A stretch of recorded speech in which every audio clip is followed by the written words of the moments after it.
شاید وہ یہ کہنا چاہ رہے ہیں کہ اللہ تعالیٰ بڑا غفور رحیم ہے، جو مرضی کر دے رہو بخشش ہو ہی جانی ہے. تو سر اگر یہ کسی کا کانسیپٹ ہے نا تو اس کو قرآن کی الف بے نہیں پتا. ڈاکٹر اسرار صاحب رحمہ اللہ تعالیٰ میرے استاد ہیں، میں نے ان سے بہت کچھ سیکھا ہے. اللہ تعالیٰ ان کو نیک کاموں کا اجر دے اور ان کی برائیوں سے درگزر فرمائے. یعنی وہ بیان القرآن آپ سنیں نا تو لگتا ہے کہ یار قرآن جس طرح نازل ہوا ہے وہ اس طرح پریزنٹ ہو رہا ہے. جس نے قرآن نہیں پڑھا نا وہ تو یہی سمجھتا ہے کہ شاید اللہ تعالیٰ کو ایک بوڑھی نانی اماں ہے جس نے یہ لوگ پیدا کیے ہیں اور ایک شغل ملا گیم ہے، اینڈ پہ ساروں کو ہی چھوڑ دے گا. جناب اگر یہ معاملہ ہوتا تو انبیاء اور کتابیں آتی.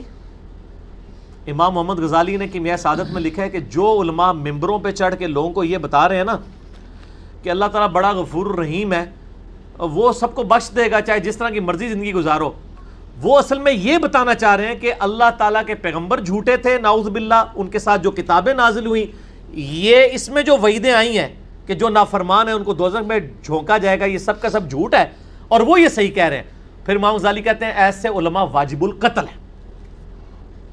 میں آج کے کسی میٹھے میٹھے مبلغ کے اوپر قتل کا فتویٰ نہیں لگا رہا. امام غزالی کہہ رہے ہیں کہ جو اس قسم کی رحمت کی آیات سنا سنا کر ان کا غلط مفہوم بیان کر کے خدا سے دور کر رہے ہیں.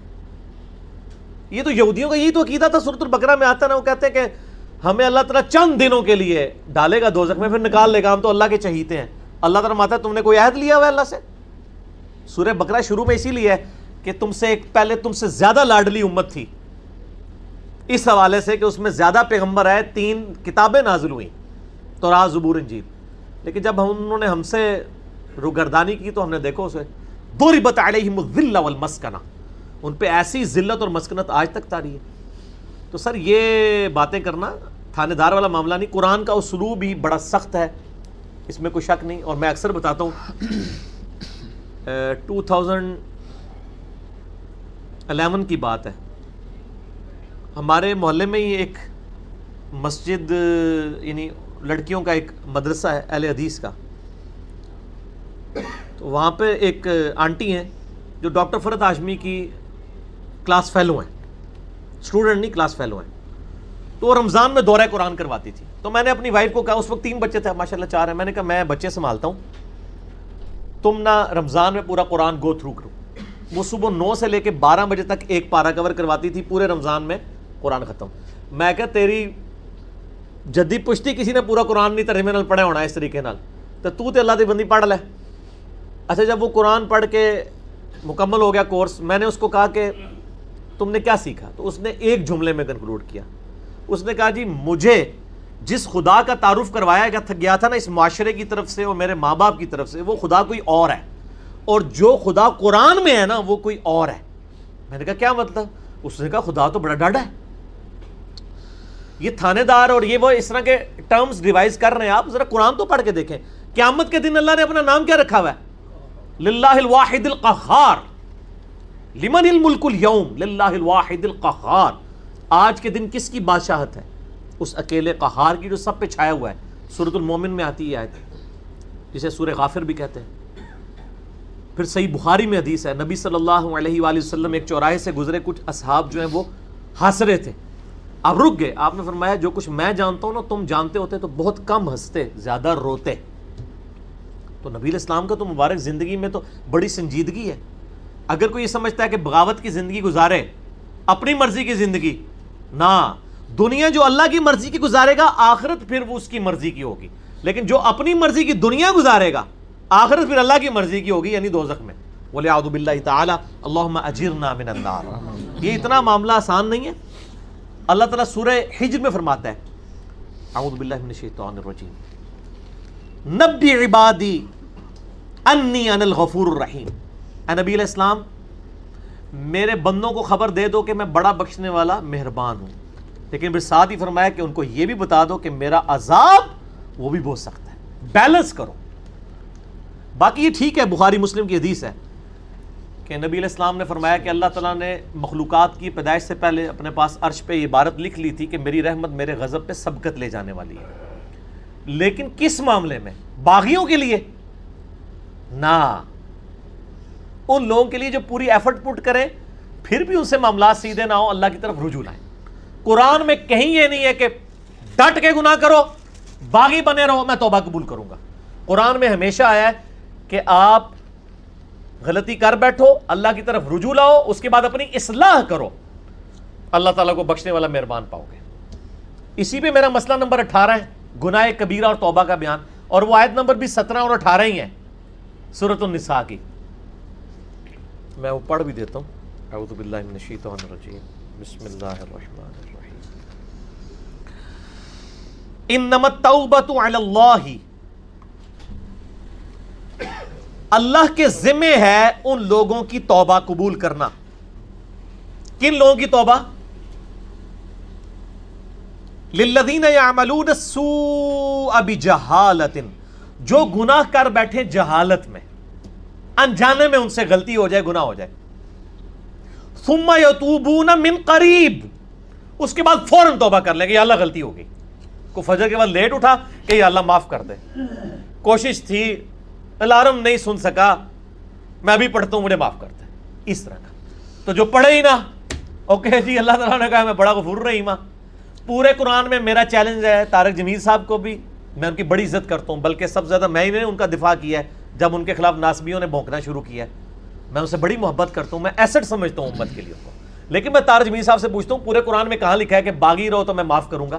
قرآن تو کہہ رہا ہے اللہ کے ذمہ ان لوگوں کی توبہ کا قبول کرنا ہے جو جہالت میں گناہ کر بیٹھے، ثم یتوبون من قریب، اس کے بعد فوراً توبہ کر لیں، فاولئک یتوب اللہ علیہم، پس ایسوں کی توبہ ہے اللہ فرماتا ہے میرے ذمہ، وکان اللہ علیما حکیما، اور اللہ تعالیٰ علم والا اور حکمت والا ہے۔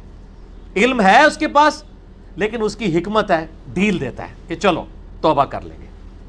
اور اگلی آیت وَلَيْسَتِ التَّوْبَةُ، اور اس کی تو کوئی توبہ قبول نہیں ہوگی، یہ میں نہیں کہہ رہا ہوں طارق جمیل صاحب، یہ اللہ کہہ رہا ہے، للذین یعملون السیئات، جو کہ گناہ کرتا ہے، حتی اذا حضر احدہم الموت، یہاں تک کہ جب اس کی موت کا وقت آ جاتا ہے، قال انی تبت الآن، وہ کہتا ہے یا اللہ میں اب توبہ کرتا ہوں۔ وَلَلَّذِينَ يَمُوتُونَ وَهُمْ كُفَّارٌ، اور نہ ہی ان کی توبہ قبول ہوگی جو کفر کی حالت میں مرے، یعنی وہ پہلے مسلمانوں کا ذکر ہو رہا ہے، کافروں کو اللہ نے الگ کر دیا ہے، یعنی ایسے مسلمان جو موت کے وقت توبہ کریں ان کی بھی توبہ قبول نہیں اور کافروں کی بھی نہیں۔ اولئک اعتدنا لهم عذابا الیما، ایسے لوگوں کے لیے ہم نے دردناک عذاب تیار کر رکھا ہے۔ اللہم اجرنا من النار، اللہم اجرنا من النار، اللہم اجرنا من النار، اللہم من احییتہ منا فاحیہ علی الاسلام ومن توفیتہ منا فتوفہ علی الایمان۔ تو یہ تو دیکھ لیں، یہ تو قرآن کی ڈاکٹرائن ہے، آپ اس کو تھانے داری والی معاملہ کہہ رہے ہیں اور یہ کر رہے ہیں۔ باقی ٹھیک ہے کہ اگر ایک بندہ گناہ گار ہے آپ اس کو یہ کہیں کہ توبہ کر کے اللہ کی طرف آؤ، وہ 99 قتل والا واقعہ بھی ہے نا بخاری مسلم میں، ہم نہیں کہہ رہے مایوسی پیدا کریں، لیکن ہم کہہ رہے ہیں خام خواہ لوگوں کو امیدیں بھی نہ دلائیں۔ اور جو سیدنا علی کا قول ہے کہ انسان سویا ہوا ہے جیسے ہی مرے گا جاگ اٹھے گا، اوہ یہ کیا ہو گیا، اے نہ ہو جائے کام نہ پا دے، ڈرانے میں ہی عافیت ہے نا۔ اور آپ کا ڈر کا غلبہ ہی ہوگا تو تب آپ گناہوں سے بچیں گے، صرف خوشخبریوں سے نہیں بچیں گے، ٹھیک ہے۔ میں آپ سے کہتا ہوں اگر دنیا میں یہ آفر کی جائے اللہ کی طرف سے کہ جو مرضی یاشی کرو عذاب کوئی نہیں ہوگا لیکن جنت نہیں ملے گی، سارے کہنے کے جنت ہی کئی لوڑ آتی ہے جنت بنا لینا، پریکٹیکل چیک کر لیں۔